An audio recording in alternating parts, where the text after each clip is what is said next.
Hello and welcome to all on AEC plus. AEC के online platform में आप सभी का स्वागत है। आज हम यहाँ पर बात करेंगे मोल्डिंग सेंट के बारे में। देखिए, मैंने आपको पहले बताया था कि जब भी हम कास्टिंग करते हैं, ग्रीन सेंट कास्टिंग की मदद से अगर हम किसी ऑब्जेक्ट को बनाते हैं तो वहाँ पर अपन डिफरेंट टाइप की सेंट को यूज़ करते हैं। सेंट को क्यों यूज़ करते हैं? क्योंकि सेंट हाई टेम्परेचर बिहेव कर सकती है, सेंट एक्ट करती है एज ए रिफ्लेक्टिव मटेरियल। तो आज हम यहाँ पर देखेंगे कि कौन कौन सी सेंट हम यूज करते हैं, उसका क्या कंपोजिशन होता है और उसकी क्या प्रॉपर्टी होता है। तो बेसिकली ये जो टॉपिक है हमारा मोल्डिंग सेंट, इसमें हम तीन चीजें यहाँ पर देखने वाले हैं। पहला जो होगा हमारा कंपोजिशन ऑफ सेंट, कि कौन कौन सा कंपोजिशन होता है सेंट में और उसका क्या फंक्शन होता है, क्या वो करता है सेंट के अंदर। इसके अलावा सेकंड जो टॉपिक रहेगा हमारा टाइप्स ऑफ मोल्डिंग सेंट, कि जब भी हम कास्टिंग करते हैं तो वहां पर कौन कौन सी टाइप की सेंट को हम यूज करते हैं। एंड थर्ड जो रहेगा हमारा टॉपिक रहेगा प्रॉपर्टीज ऑफ मोल्डिंग सेंट, कि जब भी हम कास्टिंग करेंगे तो क्या डिजायरेबल प्रॉपर्टी होना चाहिए हमारी मोल्डिंग सेंट की। तो ये तीनों चीज हम यहाँ पर डिस्कस करेंगे इस मोल्डिंग सेंट टॉपिक में। ओके, हम सबसे पहले यहाँ पर स्टार्ट करेंगे कंपोजिशन ऑफ सेंट। तो यहाँ पर अगर मैं कंपोजिशन की बात करूं तो चार कैटेगरी में मैंने यहाँ पर डिवाइड किया है। तो यहाँ पर मैंने लिखा है कि main ingredient of any moulding sand, किसी भी मोल्डिंग सेंट के मेन इंग्रेडिएंट जो रहेंगे उसमें सबसे पहला जो रहेगा बेस सेंट। देखिए, बेस सेंट जो होता है ये एक्ट करता है एज ए रिफ्लेक्टिव मटेरियल। अब इस बेस सेंट में आपका सिलिका सेंट भी हो सकता है, क्रोमाइड भी हो सकता है और जिरकोन सेंट भी हो सकता है। इसके अलावा सेकंड जो मेन इंग्रेडिएंट है वो है हमारा बाइंडर्स। बाइंडर्स क्या होते हैं? ये सेंट के पार्टिकल को आपस में बांध के रखते हैं। तो बाइंडर में आपका मेनली क्या होता है? क्ले बाइंडर होते हैं। क्ले बाइंडर के अलावा आपका ऑर्गेनिक, इनऑर्गेनिक कोई भी सब्सटेंस हो सकता है जो कि हम यूज करते हैं एज ए बाइंडिंग मटेरियल। इसके अलावा थर्ड इंपॉर्टेंट इंग्रेडिएंट जो है वो है मॉइस्चर, वाटर कंटेंट। वाटर को भी हम ऐड करते हैं। क्या फंक्शन है इसका, क्यों ऐड करते हैं, कितना ऐड करते हैं, वो सारी चीजें हम थोड़ी देर बाद देखेंगे। इसके बाद में मैंने यहाँ पर मिसलेनियस टॉपिक लिखा है। यहाँ पर मिसलेनियस मटेरियल कुछ होते हैं जिसको हम ऐड करते हैं सेंट के अंदर। उसमें आता है आपका silica floor, serial would and corn flour. इसके अलावा सी कोल एंड ऑक्साइड ऑफ आयरन। तो यहाँ पर मैंने चार कैटेगरी में डिवाइड किए हैं इसके कंपोजिशन को। अब हम यहाँ पर वन बाय वन डिस्कस करते हैं कि एक्चुअली में इस बेस सेंट का क्या फंक्शन होता है, कौन सी क्ले हम यूज करते हैं, क्ले का क्या फंक्शन होता है, वाटर का क्या फंक्शन होता है, और ये जो हमने इंग्रेडिएंट लिखे इसके क्या फंक्शन होते हैं और कितनी क्वांटिटी में हम इसको मिलाते हैं। ओके, तो हम यहाँ पर सबसे पहले डिस्कस करेंगे बेस सेंट की। तो बेस सेंट की अगर हम बात करें तो बेस सेंट में मेनली हम यूज करते हैं सिलिका सेंट को। तो तीन तरह की सेंट हम यहाँ पर यूज कर सकते हैं वैसे तो, silica sand, zircon sand and chromite sand. But अगर हम सिलिका सेंट की बात करें तो सिलिका सेंट जो होती है सबसे ज्यादा यूज होने वाली सेंट होती है। क्यों होती है? क्योंकि ये इजीली अवेलेबल होती है और इसकी जो कॉस्ट होती है वो क्या होती है? कम होती है। तो आप ध्यान रखिएगा, सबसे ज्यादा यूज होने वाली जो बेस सेंट होती है वो होती है सिलिका सेंट। इसके बाद में अगर मैं बात करूं zircon sand and chromite Saint को भी हम क्या करते हैं, कभी यूज करते हैं। ये जो सेंट होती है क्या होती है? कॉस्टली होती है। बट ये जो सेंट होती है हाई टेम्परेचर को बिहेव कर सकती है कंपेयर टू सिलिका सेंट। इसीलिए हम क्या करते हैं, कभी कभार कोर को बनाने के लिए, अब कोर की जरूरत कब पड़ती है? जब हमको इंटरनल कैविटी बनाना पड़ती है हमारी कास्टिंग के अंदर। अगर आपको हाई मेल्टिंग पॉइंट मटेरियल की कास्टिंग करना है और उसके अंदर अगर आपको कोई इंटरनल कैविटी बनाना है तो वहां पर कोर बनाने की जरूरत पड़ती है। तो उस केस में हम यूज करते हैं क्रोमाइड और जिरकोन सेंट। तो यहां पर मैंने लिखा है point, use to produce core for high melting point material. Okay, next अगर हम बात करें यहां पर बाइंडर्स की, तो बाइंडर्स में मैंने आपको तीन चीजें बताई थी। क्ले बाइंडर्स हो सकते हैं, कुछ ऑर्गेनिक और इनऑर्गेनिक सब्सटेंस भी हो सकते हैं। तो मेनली अगर हम बात करें तो मोल्डिंग सेंट में जो मेन बाइंडर होता है वो होता है क्ले बाइंडर। अब ये जो क्ले होती है ये भी दो तरह की क्ले होती है। एक होती है केलोनाइट और एक होती है बेंटोनाइट।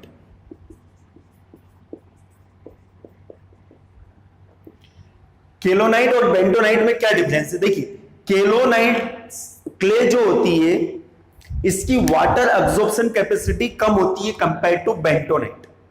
अगर मैं यहां पर इसका केमिकल फॉर्मूला लिखूं तो देखिएगा, Al2O3 डॉट 2SiO2.2H2O।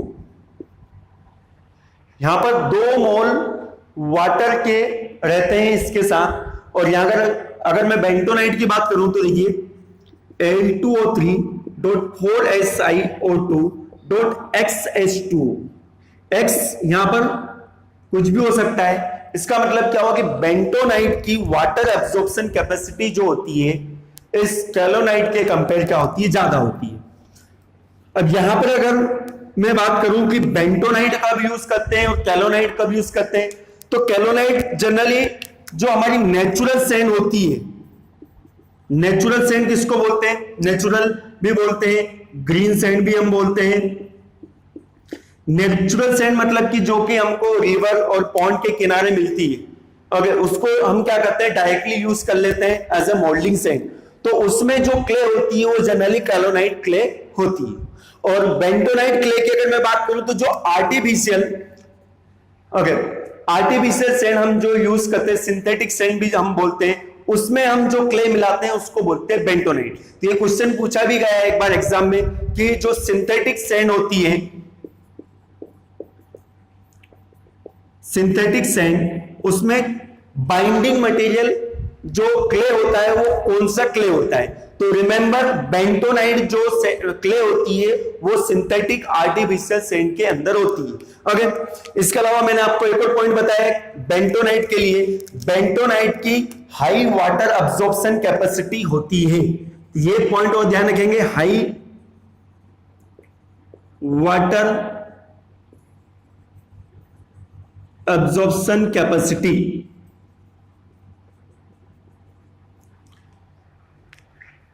तो बेंटोनाइट सिंथेटिक सैंड में यूज करेंगे और कैलोनाइट जो होगी वो हमारी नेचुरल सैंड में मिलेगी। इसके बाद में हम बात करेंगे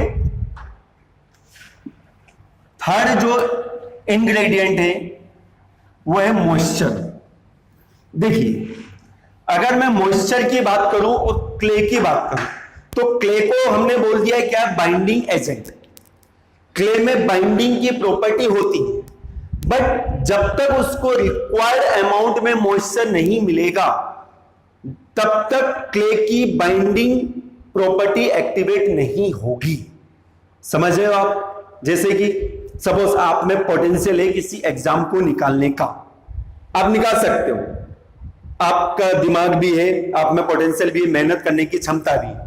जब तक कोई सही डायरेक्शन नहीं देगा तब तक आप उस एग्जाम को नहीं निकाल सकते हो। तो यहां पर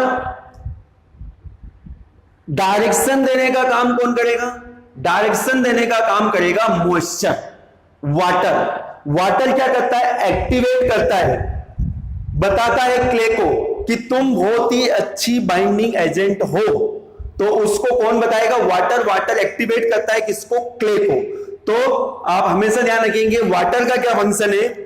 अगर मैं थर्ड इंग्रेडिएंट की बात करूं मॉइस्चर की,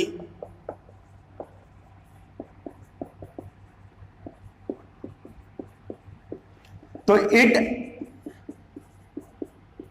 एक्टिवेट क्ले। इसका मतलब क्या हुआ? Clay acquire it's bonding property, clay acquire it's bonding property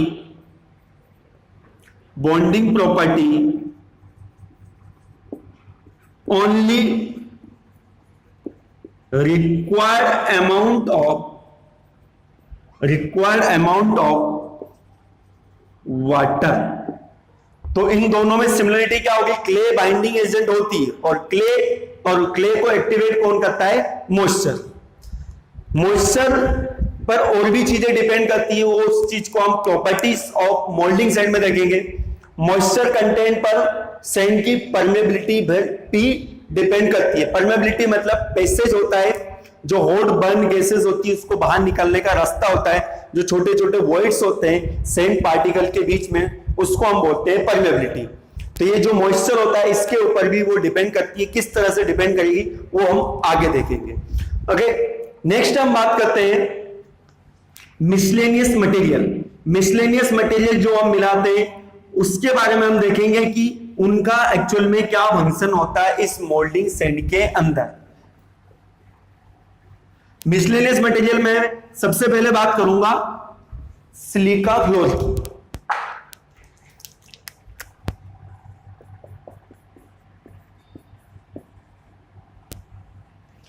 silica floor, floor मतलब क्या होता है? आटा। सिलिका वही सैंड SiO2 बेसिक सैंड जिसको अपन ने बोला था, उसका बारीक आटा हम क्या करेंगे इस सैंड के अंदर मिलाएंगे। ओके, क्यों मिलाएंगे, क्या फंक्शन है? देखिए सिलिका का सबसे मेन इंपॉर्टेंट फंक्शन जो है वो क्या करता है, ये हाई टेम्परेचर बिहेव कर सकता है, तो ये एक्ट करता है एज ए रिफ्लेक्टिव मटेरियल। तो रिफ्लेक्टिव मटेरियल एक्ट करता है तो क्या बड़े पार्टिकल मिलाएंगे तो वो कम करेगा क्या? नहीं, ऐसा कुछ भी नहीं।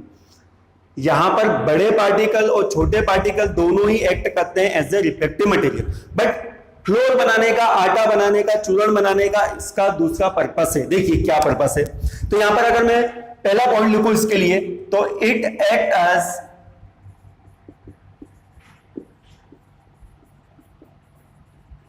Reflective material. सेकंड, देखिए फाइन पार्टिकल अगर होंगे आपकी मोल्डिंग सैंड के अंदर तो वहां पर जो सरफेस मिलेगी, जो केविटी की इंटरनल सरफेस मिलेगी वो कैसी मिलेगी? स्मूथ मिलेगी। और केविटी की अगर इंटरनल सरफेस अगर स्मूथ है तो आपको जो कास्टिंग मिलेगी उसकी एक्सटर्नल सरफेस क्या मिलेगी?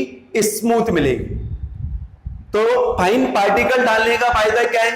फाइन पार्टिकल डालने से सरफेस इंप्रूव होती है, सरफेस अपीयरेंस जो मिलता है हमारी कास्टिंग का वो क्या मिलता है? बेटर मिलता है।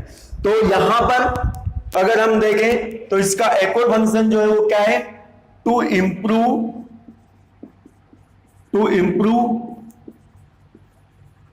Surface finish. ओके, इसके अलावा अगर हम बात करें तो ये हॉट स्ट्रेंथ को भी इंप्रूव करती है। हॉट स्ट्रेंथ मतलब यहां पर अगर अपन देखें तो रिफ्लेक्टिव मटेरियल जो होते हैं वो सारे हॉट स्ट्रेंथ को इंप्रूव करते हैं। हॉट स्ट्रेंथ किसको बोलते हैं? हाई टेम्परेचर पर जो स्ट्रेंथ होती है किसी भी मटेरियल की वो उसकी हॉट स्ट्रेंथ कहलाती है। तो नेक्स्ट जो इसका पर्पस है, it improve hot strength of mould. इसके अलावा फाइन पार्टिकल है तो वहां पर परमेबिलिटी जो होगी सैंड की क्या होगी? कम हो जाएगी। मतलब वहां पर पेनिट्रेशन डिफेक्ट जो होंगे वो क्या हो जाएंगे? मिनिमाइज हो जाएंगे। क्योंकि अगर सैंड के अंदर अगर वॉइड्स रहे तो वो जो लिक्विड मेटल जब हम कैविटी में डालते हैं तो वो क्या होंगे? उस वॉइड्स में पेनिट्रेट कर जाएंगे तो कास्टिंग के ऊपर, सपोज ये कास्टिंग है तो इस कास्टिंग के ऊपर छोटे छोटे हेयर लाइक प्रोजेक्शन आपको दिखाई देंगे। इस डिफेक्ट को हम बोलते हैं पेनिट्रेशन। तो अगर फाइन पार्टिकल है तो ये लिक्विड मेटल यहां पर इस सैंड के अंदर इंटर नहीं कर पाएगा। इसका मतलब क्या हुआ कि ये सिलिका फ्लोर जो है ये पेनिट्रेशन डिफेक्ट को क्या करेगा? मिनिमाइज करेगा। It minimise penetration defect. इसके अलावा एक और डिफेक्ट होता है सैंड एक्सपांशन डिफेक्ट। क्या होगा? स्ट्रेंथ बढ़ जाएगी इस पाउडर को डालने की वजह से। तो जब भी हम लिक्विड मेटल पोर करते हैं, अगर लिक्विड मेटल आपने तेजी से पोर कर दिया तो उसके प्रेशर की वजह से क्या होता है? सैंड एक्सपांड हो जाती है तो कैविटी क्या हो जाती है? बढ़ जाती है। और कैविटी अगर बढ़ जाएगी तो आपका फाइनल ऑब्जेक्ट जो मिलेगा वो भी कैसा मिलेगा? बड़ा हुआ मिलेगा। तो उसको भी मिनिमाइज करता है ये सिलिका फ्लोर। तो इट मिनिमाइज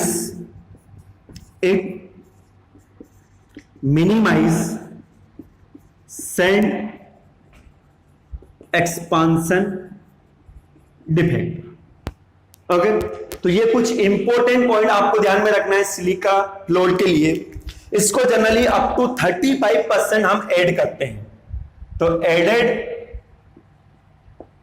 अप टू 35%। और सिलिका फ्लोर क्या होता है? ये silica floor fine silica powder, और जो छोटे छोटे पार्टिकल होते हैं उनकी साइज को हम रिप्रेजेंट करने के लिए मेस नंबर यूज करते हैं। तो इसका लगभग जो मेस नंबर होता है वो होता है 200 मेस साइज। ओके, तो 200 जितना ज्यादा नंबर रहेगा उतना फाइन पार्टिकल रहेगा, ये चीज ध्यान रखिए। ओके, इसके बाद में हम बात करते हैं सेकंड जो मिसलेनियस मटेरियल हम ऐड करते हैं वो है हमारा वुड, सेरियल और कोन फ्लोर।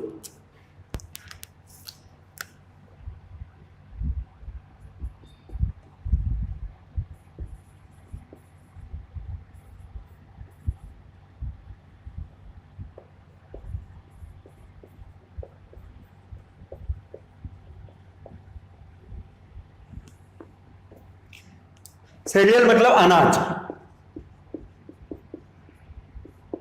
वुड आप जानते हो, कौन आप जानते हो, मक्का। तो इसका बारीक चूर्ण बनाकर भी हम क्या करते हैं, सैंड के अंदर डालते हैं।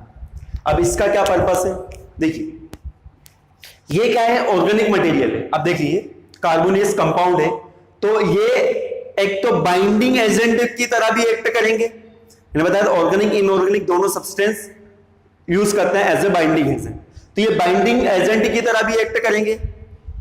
और इसके अलावा अगर हम बात करें तो ये फाइन पार्टिकल है, तो फाइन पार्टिकल है तो वही पेनिट्रेशन डिफेक्ट को मिनिमाइज करेंगे। पेनिट्रेशन डिफेक्ट को मिनिमाइज करेंगे कब, जब हम लिक्विड मेटल पोर करेंगे। इसके अलावा मोस्ट इंपॉर्टेंट फंक्शन जो है इसका क्या होता है, जब भी हमारी कास्टिंग कंप्लीट हो जाती है, हमको पता चल गया कि हमारी कास्टिंग क्या हो गई, सॉलिडिफाई हो गई, मोल्ड के अंदर है, वो सैंड मोल्ड के अंदर है। अब उस मोल्ड को क्या करना पड़ता है, आपको तोड़ना पड़ता है। मोल्ड को तोड़कर हमारे प्रोडक्ट को क्या करना पड़ता है, बाहर निकालना पड़ता है। अब मोल्ड किसका बना हुआ है, सैंड का बना हुआ है। अब देखिए उसको तोड़ना है तो तोड़ने में भी आपको बिल्कुल ध्यान में रखना पड़ेगा कि उस पर इतना ही लोड लगाओगे कि वो केवल सैंड का मोल्ड टूटे, अंदर की जो कास्टिंग है वो सेफ होना चाहिए। पता चला आपने ज्यादा लोड लगा दिया उसको तोड़ने में, तो अंदर की कास्टिंग भी क्या हो जाएगी, टूट जाएगी। तो उस सैंड मोल्ड की ऐसी प्रॉपर्टी होना चाहिए कि वो कास्टिंग कंप्लीट होने के बाद आसानी से टूट जाए। बात समझ में आ रही, मैं क्या बोलना चाह रहा हूं कि सैंड के मोल्ड को आपको कास्टिंग कंप्लीट होने के बाद में तोड़ना पड़ता है, तो उसकी ऐसी प्रॉपर्टी होना चाहिए कि वो आसानी से टूट जाए, और उस प्रॉपर्टी को हम बोलते हैं कोलैप्सिबिलिटी, कोलैप्स कर जाना। तो ये कोलैप्सिबिलिटी को इंप्रूव करने के लिए हम डालते हैं वुड, कॉर्न और serial floor.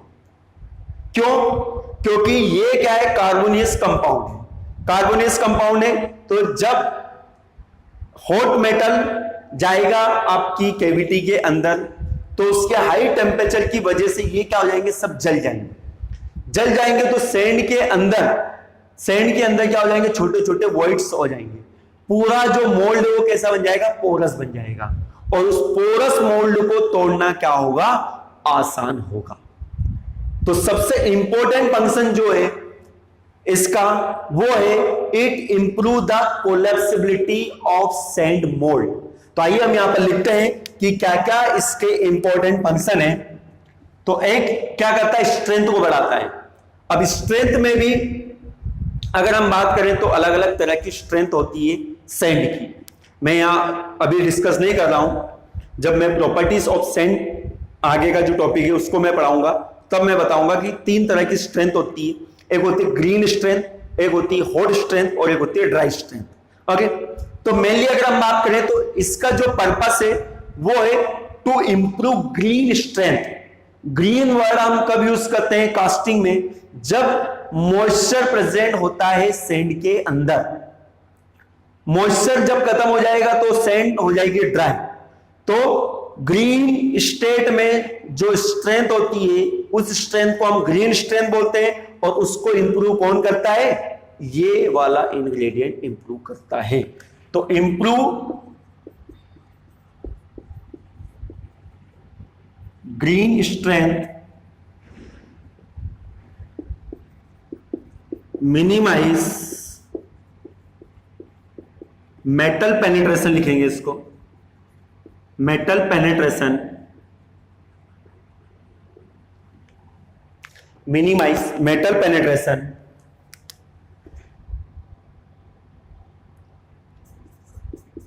Minimise sand expansion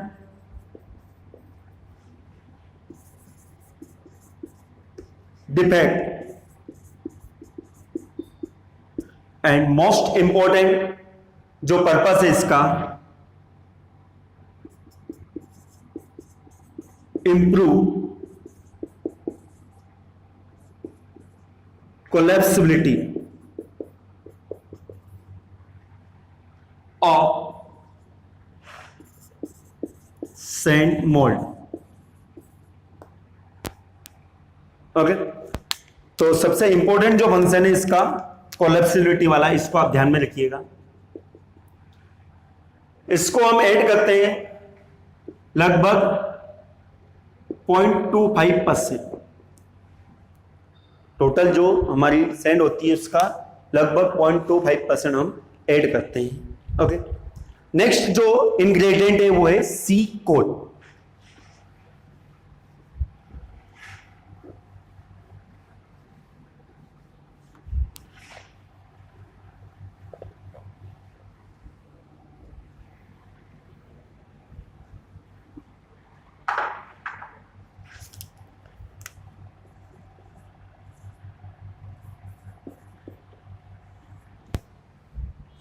सी कोल क्या होता है? बिटुमिनस कोल है, बिटुमिनस। और सी कोल को हम यूज करते हैं स्पेशली जब हम कास्ट आयरन की कास्टिंग करते हैं। कास्ट आयरन की कास्टिंग करते हैं तो उसकी सरफेस अपीयरेंस को इंप्रूव करने के लिए, सरफेस अपीयरेंस को इंप्रूव करने के लिए हम जो केविटी होती है उसकी इनर सरफेस पर इस कोल का क्या करते हैं? लेप लगा देते हैं। तो इनर सरफेस पे लेप लगाने से क्या होगा? वो सरफेस जो है क्या हो जाएगी? इंप्रूव हो जाएगी, स्मूथ हो जाएगी। तो हमारी जो कास्टिंग मिलेगी, उस कास्टिंग की जो आउटर सरफेस मिलेगी वो भी क्या मिल जाएगी? बेटर मिलेगी। तो आप ध्यान रखिएगा, सी कोल हम यूज करते हैं टू इंप्रूव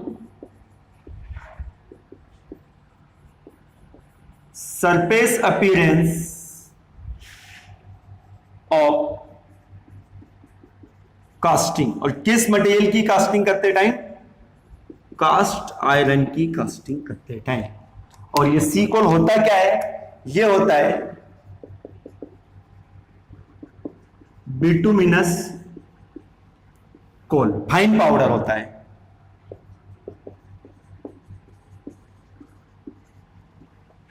इसको भी जरूरत के हिसाब से हम यूज करेंगे। में भी हो सकता है ये अगर बड़ी कास्टिंग हुई तो इसका परसेंटेज ज्यादा हो जाएगा।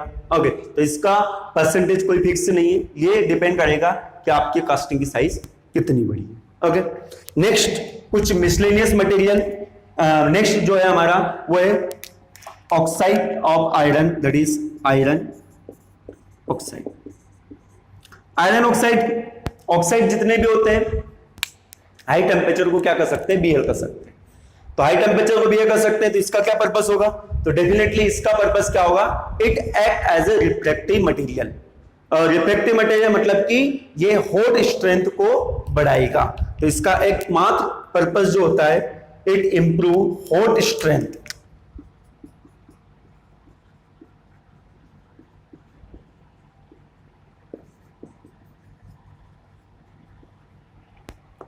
ओके, तो यहां पर हमने आज की क्लास में डिस्कस किया है कि कौन कौन से टाइप कि मेन इंग्रेडिएंट क्या होता है हमारी मोल्डिंग सैंड का, और वो जो इंग्रेडिएंट होते हैं उनका क्या फंक्शन होता है, कितनी क्वांटिटी में हम यहाँ पर मिलाते हैं। तो यहाँ पर सबसे इंपॉर्टेंट चीज जो है आप ध्यान रखेंगे, क्ले और वाटर। क्ले बाइंडिंग एजेंट होती है, क्योंकि क्वेश्चन यहाँ से पूछा जाता है। 4 ऑप्शन रहेंगे कि which of the following is use as a binding agent. उसमें सिलिका भी हो सकता है आपका, वाटर भी हो सकता है, क्ले भी हो सकता है। तो क्ले जो रहेगा आपका बाइंडिंग एजेंट कहलाएगा। इसके अलावा यहाँ पर ये जो मिसलेनियस मटेरियल मैंने बताए, इसका फंक्शन भी पूछा जाता है कि वुड कॉर्नर फ्लोर हम मिलाते हैं तो उसका क्या फंक्शन है। तो उसका मेन फंक्शन जो है वो कोलैप्सिबिलिटी को इंप्रूव करने के लिए हम डालते हैं। इसके अलावा ग्रीन स्ट्रेंथ को इंप्रूव करने के लिए हम यहाँ पर इसको डालते हैं। इसके अलावा जो सीरियल फ्लोर मैंने आपको बताया था, सीरियल फ्लोर उसका फंक्शन क्या है, वही होल्ड स्ट्रेंथ को बढ़ाता है, मेटल पेनिट्रेशन डिफेक्ट को कम करता है, सरफेस को इंप्रूव करता है। ओके, आज के लिए इतना ही। नेक्स्ट क्लास में हम देखेंगे, नेक्स्ट जो टॉपिक है हमारा सैंड से ही related, properties of sand and different type of sand use in moulding. Okay, thank you.